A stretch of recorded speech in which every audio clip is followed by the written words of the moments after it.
శ్రీ గురుభ్యో నమః. శ్రీ మాత్రే నమః. మనకి మార్గశీర్ష మాసంలో ఆరుద్ర నక్షత్రం ఎంత ఇంపార్టెంటో ఇప్పుడు అందరికీ తెలిసిన విషయమే. ఇప్పుడైతే ఆరుద్ర నక్షత్రం గురించి నేను చెప్పడం లేదు, ఎందుకంటే సోషల్ మీడియాలో ఆల్రెడీ దుమ్ము రేపేస్తున్నారు ఆరుద్ర నక్షత్రం గురించి.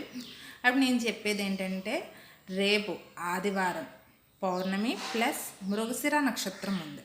మృగశిర నక్షత్రం ఆరుద్ర నక్షత్రం స్వామివారికి ఎంత ప్రీతో, అదేవిధంగా మృగశిర నక్షత్రం కూడా స్వామివారికి అత్యంత ప్రీతికరం. ఎందుకంటే మృగశిర నక్షత్రం అమ్మ పుట్టిన నక్షత్రం కాబట్టి అయ్యవారికి ఆయన కంటే కూడా అమ్మ అంటే ఎక్కువ ప్రీతి. కాబట్టి మనం రేపు చక్కగా తెల్లారగట్ల మృగశిర నక్షత్రం ఉన్న సమయంలో స్వామికి అర్చన అభిషేకం చేయడం వలన స్వామివారి ప్లస్ అమ్మవారి అనుగ్రహం కూడా పొందుతాము. స్వామివారికి చాలా ఇష్టమైన రోజని చెప్పేసి మనకు పురాణాలు వివరిస్తున్నాయి. కాబట్టి మనం రేపు ఖచ్చితంగా ఈ పూజ చేసుకుందాం.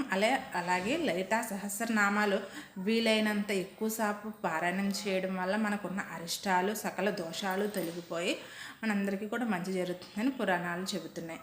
శ్రీ మాత్రే నమః.